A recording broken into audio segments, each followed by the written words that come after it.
आप जा करके ब्रिटेन के लोगों को साबित करके दिखा दो कि उन्होंने भारत पर जुल्म करा है, करके दिखा दो।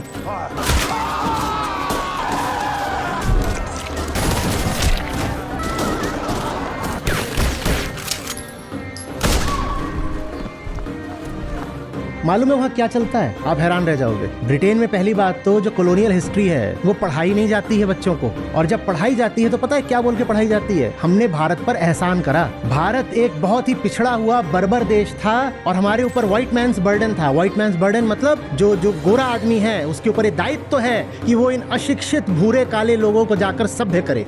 आप कहते हो कि ब्रिटेन के लोग आए यहाँ से लूट के ले गए, वो कहते हैं लूट के नहीं ले गए, हम तुमको दे के गए हैं। कहते हैं पिछड़े गंवार भारतीयों, हमने एहसान करा है तुम पे राज करके, क्योंकि हमने ही तुम्हें सभ्य बनाया, नहीं तो अपनी हालत देखो। इनको आधुनिक चिकित्सा और टेक्नोलॉजी हमने दी, इनको पोस्टल सिस्टम हमने दिया, इनको सड़कें हमने दी, इनको यूनिवर्सिटीज हमने दी, इनको ढंग के नियम कायदे हमने दिए। आप जाओगे ब्रिटेन में तो वहाँ ये हिस्ट्री पढ़ाई जाती है, वहाँ की जनता सचमुच यही मानती है। अमेरिका में भी जब ये सब एबॉलिशन ऑफ स्लेवरी और चला था ना, वहाँ पर वास्तव में अमेरिकी अपने आप को महान मानते हैं ये कह के कि हमने स्लेवरी को बंद करा।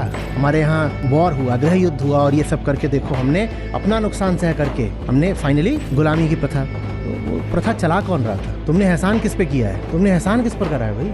अभी पिछले कुछ दशकों तक तुमने अश्वेतों को वोटिंग राइट भी नहीं दे रखे थे। तुमने एहसान किस पर करा है? पर अमेरिकन भी यही मानते हैं कि हमने काले लोगों पर एहसान करा है। बांग्लादेश की किताबों में 1971 का जो वॉर है, पाकिस्तान की लड़ाई थी, वो लड़ाई भारत पर भी आ गई है। तुम्हें क्या लग रहा है? उनमें ग्रेटिट्यूड है कि भारत ने आकर के हमें आज़ादी में मदद करी?